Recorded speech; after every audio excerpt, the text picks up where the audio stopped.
De todos los libros que se encuentran en esta biblioteca o en cualquier otra biblioteca en el mundo, hay uno que sobresale. Este libro es la Biblia, la palabra de Dios, preservada a través de 3 milenios. Y Dios mismo ha prometido que es el mismo ayer y hoy y por toda la eternidad. Parte de esa preservación incluye su traducción a miles de idiomas, la mayoría de ellos durante los últimos 100 años. Pero para los hispanos ya ha existido por casi 5 siglos. Desafortunadamente, muchos de los que han sido impactados por la Biblia en español no saben cómo llegó este libro a nuestras manos. Le invitamos a viajar con nosotros a los lugares originales donde Dios hizo la gran obra de dar al mundo hispano este tesoro eterno.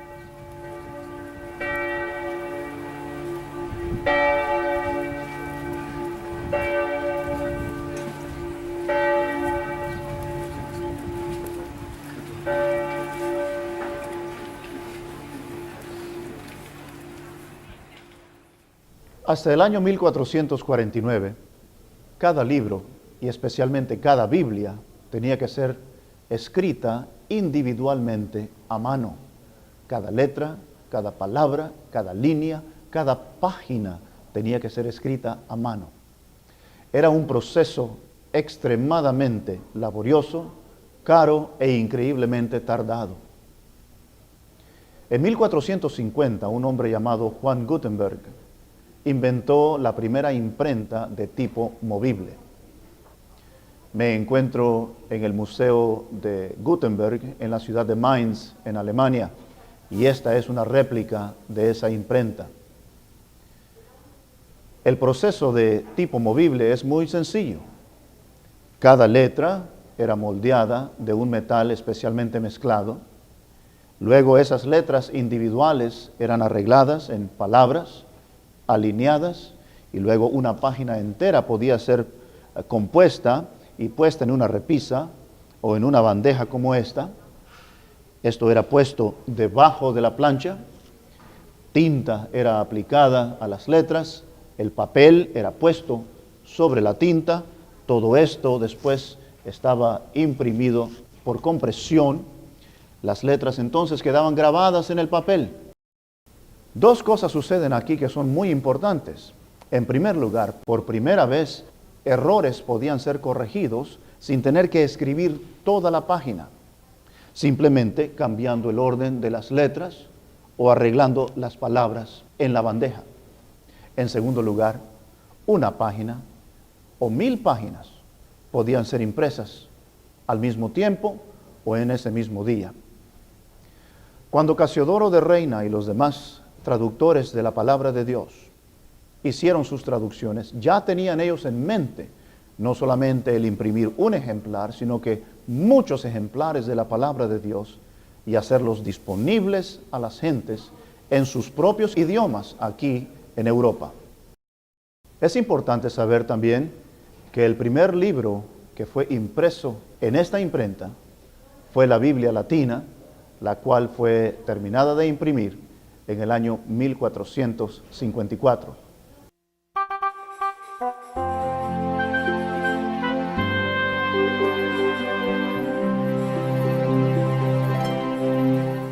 En 1516, un hombre llamado Erasmo, oriundo de Rotterdam, en Holanda, trabajó en ese edificio a mis espaldas, aquí en la ciudad de Cambridge, para publicar una edición del Nuevo Testamento directamente del idioma griego.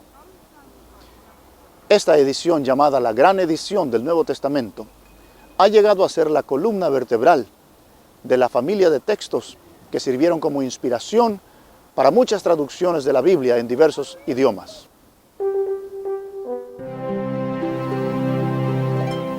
Este es el pueblo de Montemolín, cerca de Reina, en España. Cerca del año 1520, un hombre nació cuya influencia sería de incalculable valor. para todo el mundo hispano, sobre todo para el pueblo evangélico. Su nombre fue Casiodoro, mejor conocido como Casiodoro de Reina. La primera mención histórica de Casiodoro se encuentra cuando entra al monasterio de San Isidoro en Sevilla como monje jerónimo.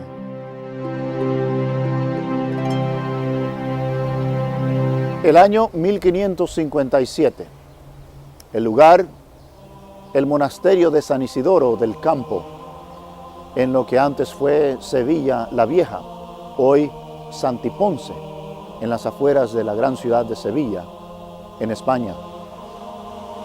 Este lugar había sido construido sobre la antigua ciudad romana itálica, cuyas ruinas se pueden presenciar hoy en este lugar. Por varios años ya, el espíritu de la Reforma se hacía sentir entre los monjes de este monasterio. Las obras de Lutero, Erasmo, Zwinglio, Calvino habían sido muy bien recibidas por los monjes de este lugar.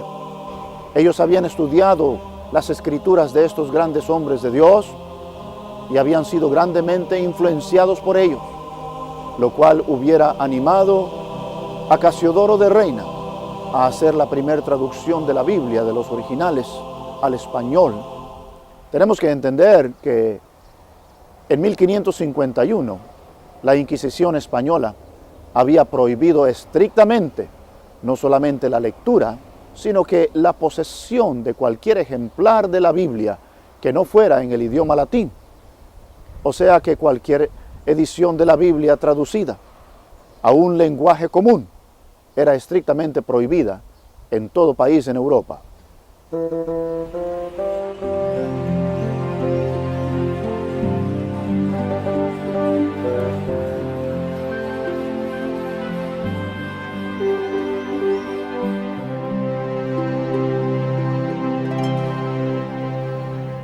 La palabra de Dios dice: ninguna arma forjada contra ti prosperará, y condenarás toda lengua que se levante contra ti en juicio. Esta es la herencia de los siervos de Jehová, y su salvación de mí vendrá, dijo Jehová.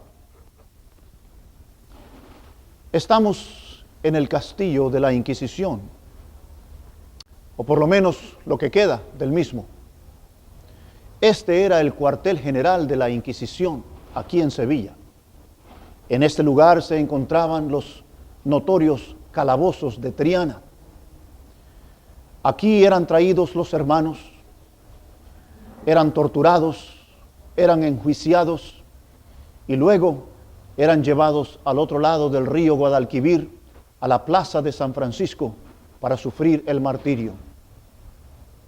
Por los últimos 200 años, este castillo fue destruido y sistemáticamente desmantelado.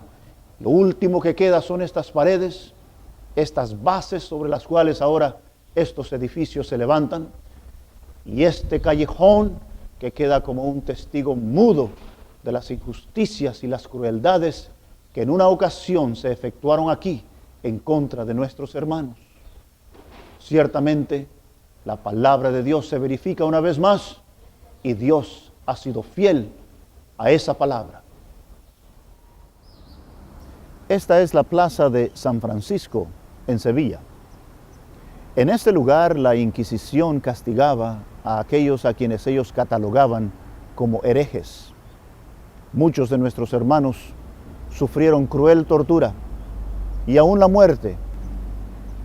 Los castigos consistían de la extracción de confesiones forzadas, azotes, la horca y aún la hoguera en muchas ocasiones, para aquellos que podían escapar las garras de la Inquisición. Sus imágenes eran quemadas en efigie en este preciso lugar, enviando un aviso a que si ellos eran capturados en cualquier lugar de Europa por los agentes de la Inquisición, podían ser regresados a esta misma plaza y sufrir el martirio de la hoguera. Durante el verano de 1557, los hermanos del monasterio de San Isidoro del Campo tuvieron que hacer grandes decisiones. En primer lugar, tenían que definir su posición teológica. Si se mantenían dentro de la corriente evangélica, leyendo, estudiando e interpretando las Escrituras desde un punto de vista exegético y no dogmático, tarde o temprano la Inquisición los perseguiría. En segundo lugar, si intentaban una huida en grupo, era muy posible que algunos de ellos fueran capturados y sufrieran el martirio. Durante este verano de 1557, algo ocurrió que en cierto sentido ayudó a que ellos hicieran la decisión de huir del monasterio. Julianillo Hernández, uno de los primeros colportores del movimiento evangélico español, distribuyendo algunos libros a cristianos españoles, cometió un grave error. Habían dos personas en el área que tenían el mismo nombre, y Julianillo entregó un libro a la persona no debida. Esa persona inmediatamente dio parte a las autoridades y la Inquisición inmediatamente lanzó una investigación. Los hermanos del monasterio de San Isidoro del Campo inmediatamente se dieron cuenta y entonces tuvieron que huir en grupo. De los 44 habitantes de este monasterio, 22 de ellos huyeron, entre ellos 12 monjes, incluyendo el vicario, el fraile mayor, el procurador y 9 otros monjes que incluían a Casiodoro de Reina, Cipriano de Valera, Antonio del Corro y otros hermanos más. 22 de ellos en total salieron por diversos caminos hacia Ginebra. La mayoría de ellos pudo llegar a la libertad que ofrecía la ciudad de Ginebra. Sin embargo, algunos de ellos fueron capturados, fueron traídos una vez más aquí a Sevilla, al castillo de San Jorge, el castillo de la Inquisición, donde fueron enjuiciados, fueron torturados y luego fueron llevados a la plaza de San Francisco, donde sufrieron el martirio en la hoguera, entre ellos Julianillo Hernández. Después de la huida del monasterio de San Isidoro, Casiodoro de Reina, Cipriano y los otros hermanos del monasterio hicieron la larga jornada que terminó aquí en la ciudad de Ginebra, en Suiza.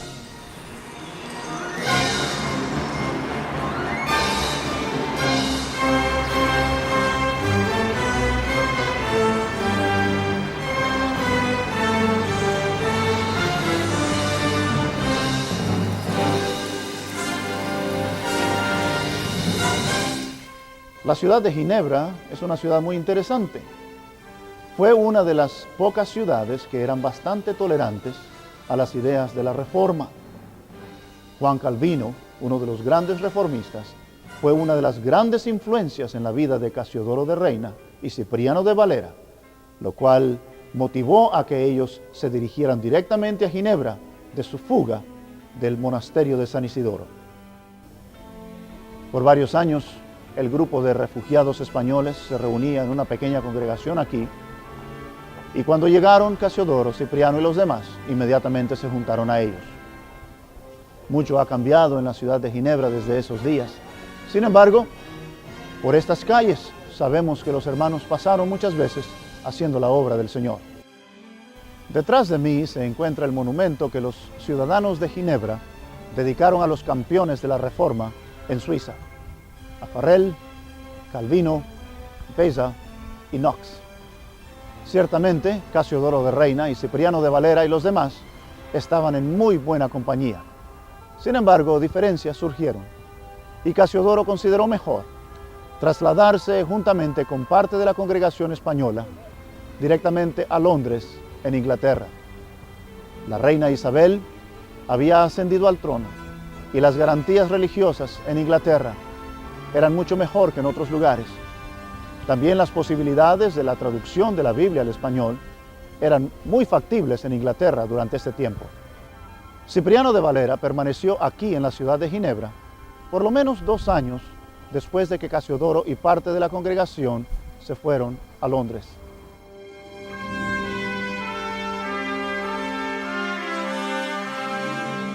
Casiodoro y el pequeño grupo de exiliados llegaron a Londres en 1559 y formaron una congregación española. Redactó una confesión de fe, la cual inmediatamente causó un escándalo porque rechazaba el bautismo de infantes y otros asuntos. Se les concedió permiso y comenzaron a irse en la parroquia de Santa María Axe, en la parte central de Londres. Cipriano de Valera siguió a Casiodoro a Londres y se involucró en la tarea de la traducción de la Biblia al español. La Inquisición española hacía todo esfuerzo por atrapar o desacreditar a los exiliados españoles. Pagaron a un espía para que lanzara acusaciones de adulterio y sodomía contra Casiodoro. Este consideró que lo mejor que podía hacer era abandonar Londres inmediatamente después de estas acusaciones.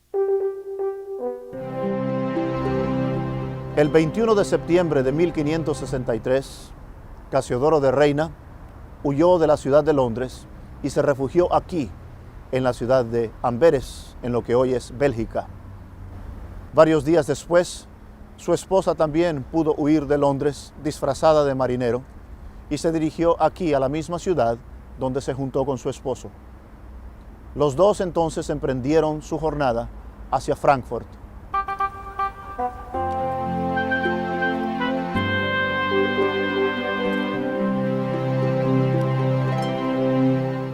De Amberes, Casiodoro de Reina se dirigió directamente aquí, a la ciudad de Frankfurt, en Alemania. Su propósito principal era concentrarse en terminar la traducción de la Biblia al idioma castellano. También al llegar acá, se comunicó inmediatamente con los hermanos de la Iglesia Española, que ya se reunían aquí por muchos años, y sirvió como pastor y como líder en este lugar. También durante este tiempo él viajó extensivamente entre Frankfurt, Estrasburgo y Basilea, no solamente en el trabajo de la traducción de la Biblia, sino también para hacerse cargo de su negocio de sedas que él y su esposa operaban. También durante este tiempo, su hijo Marcos, su primogénito, nació.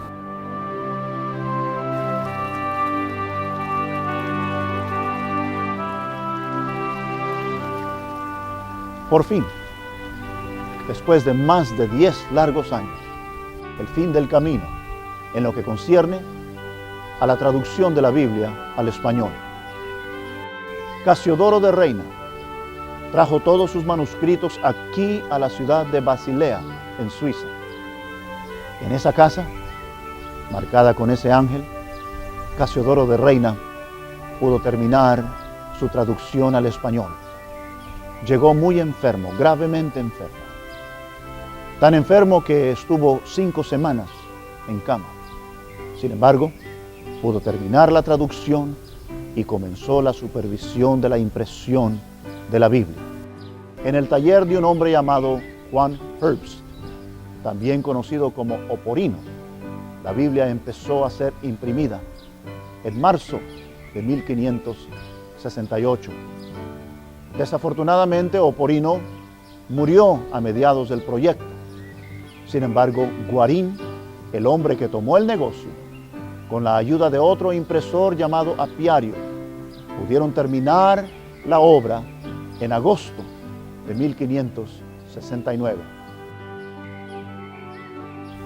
La Biblia que Casiodoro de Reina tradujo y publicó es conocida como la Biblia del Oso, por la portada que tiene, con la figura de un oso tratando de alcanzar un panal de abejas. Mucho ha sido escrito sobre esa portada. Algunos aseguran que es la marca del impresor, otros que tiene cierta alusión al libro de los Salmos en lo que concierne a la palabra de Dios, que es dulce al paladar y miel a la boca. Cualquiera que sea, la Biblia de Casiodoro de Reina sigue siendo una joya en lo que concierne a la literatura española. Una joya que tiene su lugar allá con las obras de Cervantes en España, las obras de Shakespeare en Inglaterra, y su valor, su impacto en lo que concierne al mundo hispano, en lo moral, en lo social y sobre todo en lo espiritual, es incalculable.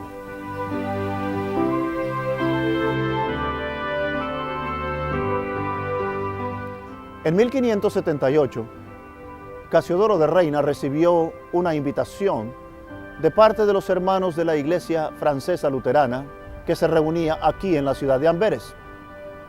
Con la Biblia ya terminada, su familia ya completa, Casiodoro consideró muy seriamente esa invitación.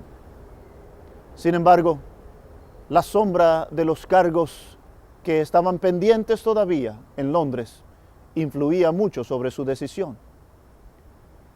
Decidió ir a Londres y hacerse cargo una vez y por todas de ese asunto. Regresó en 1578 para hacerle frente a los cargos que habían sido lanzados contra él 15 años antes. Fue citado a aparecer aquí, en el Palacio Lambeth, por Edmundo Grindal, el arzobispo de Canterbury, y no teniendo ninguna evidencia en su contra, fue completamente exonerado de todos los cargos.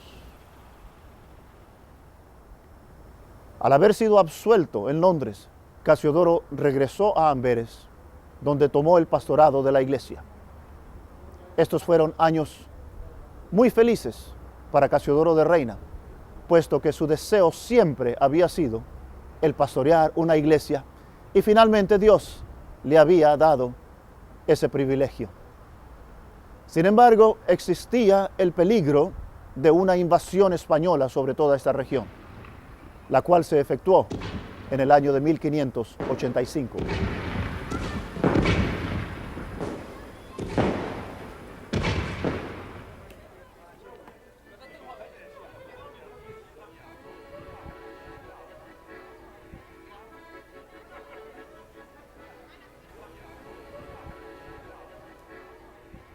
En 1585, Casiodoro de Reina hizo el papel de Moisés, en el sentido de que tomó a la congregación francesa que pastoreaba en Amberes y la trasladó aquí a Frankfurt, a esta localidad.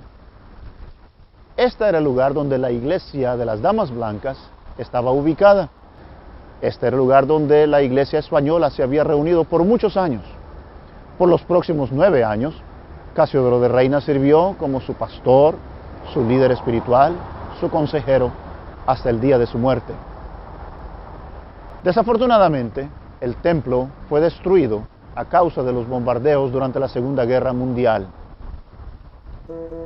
Casiodoro de Reina murió el 15 de marzo de 1594. Fue sepultado 2 días después. Sin embargo, su sepultura permanece un misterio hasta este día.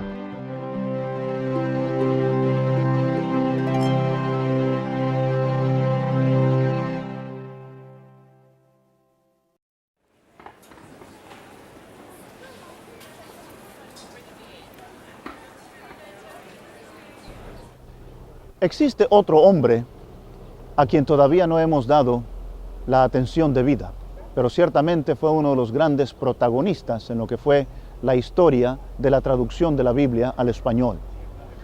Su nombre, Cipriano, nacido cerca de la antigua ciudad de Badajoz, en lo que fue la Valera Vieja, en España. Él, juntamente con los demás monjes del monasterio de San Isidoro del Campo, huyó en compañía de Casiodoro y los demás hacia la ciudad de Ginebra. De allí, ellos se trasladaron directamente aquí, a Inglaterra. En febrero de 1559, Cipriano se dirigió aquí, a la ciudad universitaria de Cambridge, al colegio de Magdalena, que se encuentra a mis espaldas. En 1560, él recibió una recomendación directa de la reina Elizabeth, pidiendo que él fuera admitido como miembro de la asociación del Colegio de Magdalena aquí en Cambridge. Y en 1563, él recibió su maestría en ciencias y letras de este prestigiado colegio. Después de sus logros en Cambridge, Cipriano de Valera vino aquí, a la ciudad universitaria de Oxford, donde fue incorporado como profesor en el Colegio Magdaleno de la ciudad de Oxford en 1565. Por los próximos 35 años, Cipriano de Valera ejercería su profesión de maestro, no solamente aquí en las aulas de este Colegio Magdaleno, sino también como tutor privado a varios alumnos notables.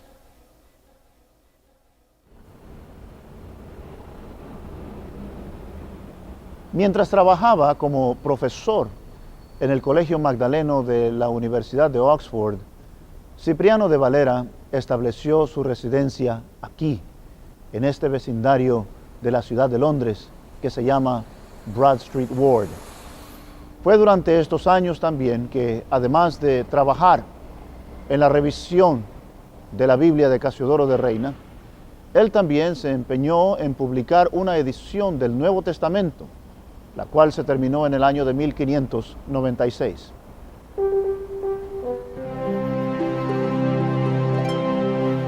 Cuando Cipriano de Valera terminó su revisión de la Biblia de Reina, encontró que no había en Londres un impresor que pudiera publicar un proyecto tan grande como este.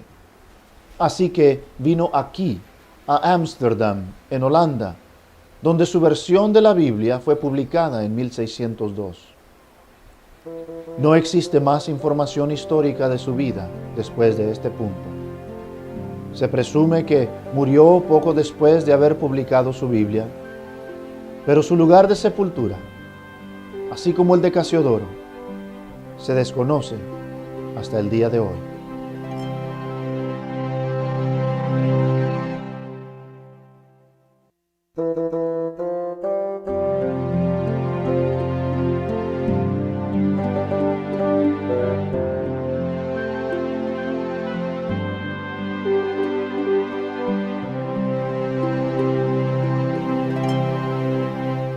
Antes del siglo XVI, no existían ejemplares completos del Nuevo Testamento en el idioma original griego.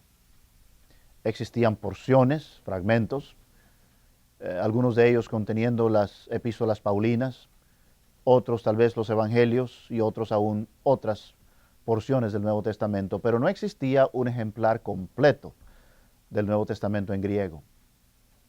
En los primeros años del siglo XVI, Erasmo trabajó arduamente para juntar, compilar, corregir y poner en una edición todos los libros del Nuevo Testamento en el idioma griego.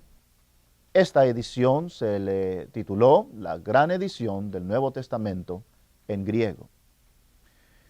Si bien Erasmo no es catalogado como uno de los grandes reformistas, ciertamente su obra sirvió como la semilla que dio a luz esa planta, ese árbol conocido como la Reforma, de la cual todos nos beneficiamos hasta este día.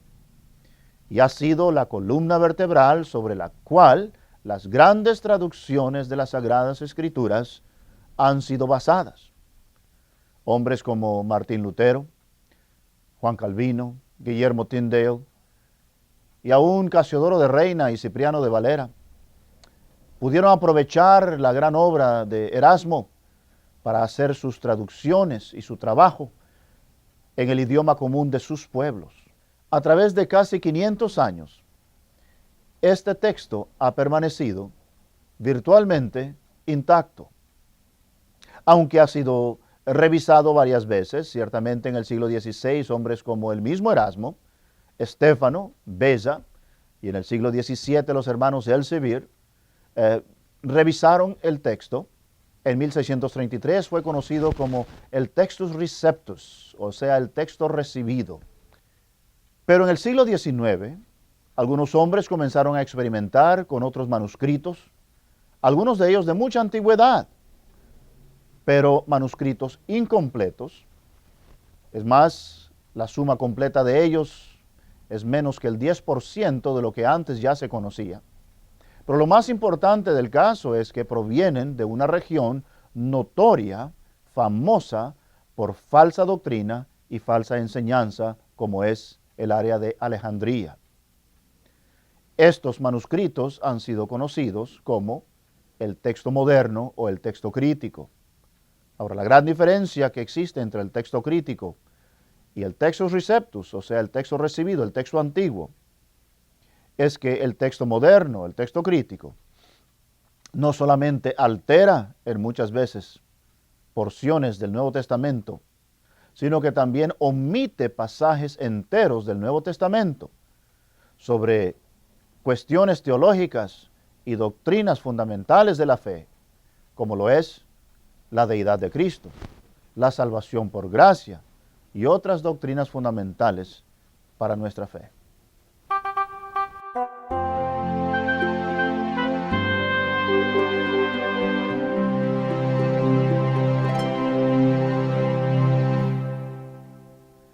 Una de las experiencias más interesantes para un individuo es cuando esa persona entra a una librería cristiana con el fin de comprar una Biblia.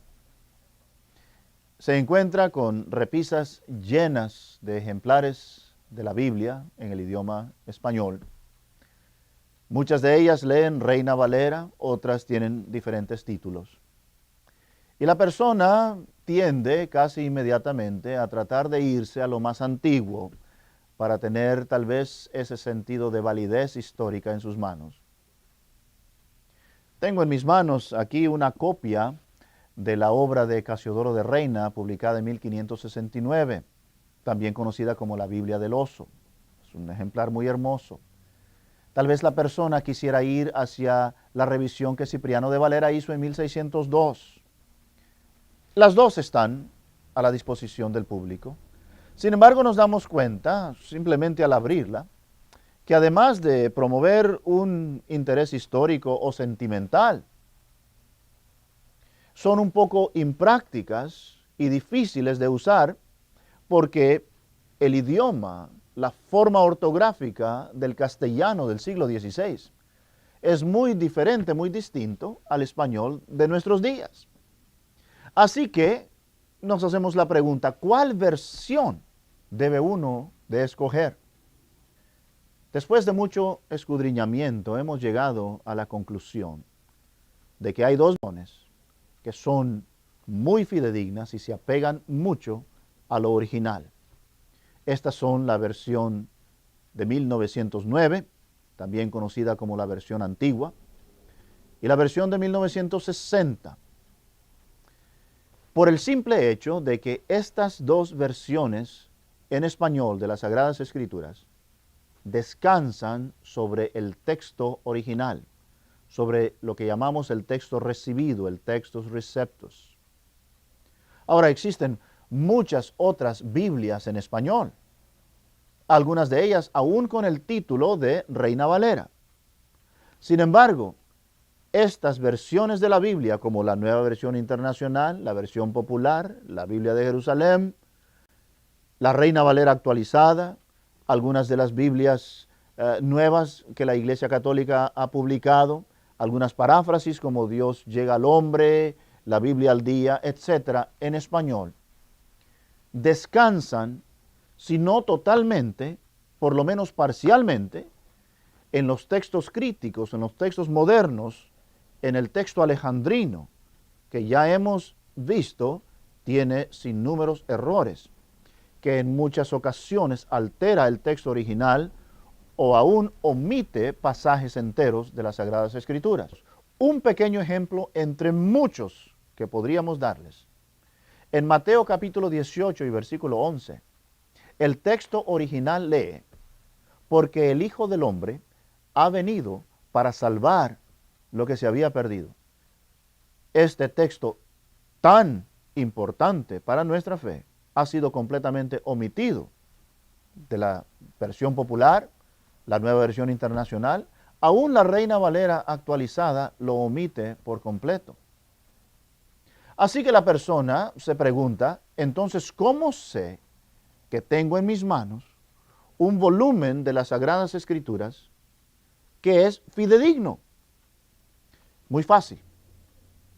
Abra esa Biblia a la portada, a la primera página, y allí encontrará usted la fecha de esa versión. Si esa Biblia lee 1909 o 1960, usted puede estar seguro que esa versión de las Sagradas Escrituras descansa sobre el texto original, el texto recibido, el texto antiguo, el cual es el más fidedigno para nosotros.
Al conocer cada día más de estos hombres, hombres altamente preparados, expertos lingüistas y hombres dispuestos a pagar cualquier precio, aún con su muerte, para darnos nuestra Biblia en español, no podemos más que agradecer a Dios por la forma en que Él los guió para llevar a cabo su gran obra.